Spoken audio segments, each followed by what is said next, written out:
Isang malawakang demolition job ang ginagawa ngayon ni Inoue kontra sa ating kababayang si Cuadro Alas. Dahil walang humpay ngayon ang pagpapakalat ni Inoue ng pagbibintang kay Casimero sa paggamit di umano nito ng ipinagbabawal na kemikal. Ang nag-iisang basehan nitong si Inoue kung bakit malakas ang loob nitong pagbintangan si Cuadro Alas na ito raw ay gumagamit ng ipinagbabawal ay dahil sa ginawang pagbibintang noon kay Alas ng ating kababayang si Nonito Donaire. Kung maalala ay kasado na dapat ang laban nila The Filipino Flash kontra Casimero noong taong 2021 pa. Ngunit sa hindi malamang kadahilanan ay bigla ang hinamon ni Donaire itong si Alas na mag-enroll noon sa 24/7 VADA drug test na wala naman sa kontrata.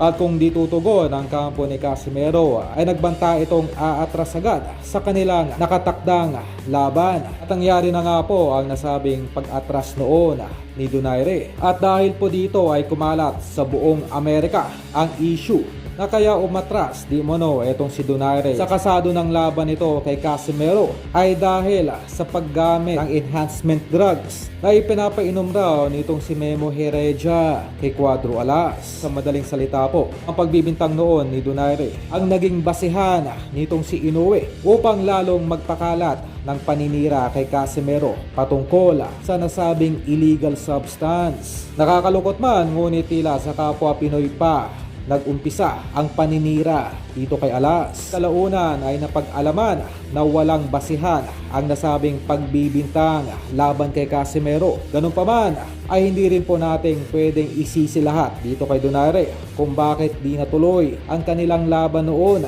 Dahil depensa pa ni Donaire na pinirmahan naman raw nito ang nasabing kontrata sa kanilang laban noon ni Alas. Ngunit ang nasabing kontrata ay biglang binasura nga raw ng dating matchmaker ni Casimero. Sa madaling salita po, etong si Sean Gibbons raw di umano ang tuluyang nagbasura ng kanilang laban noon ni Cuadro Alas.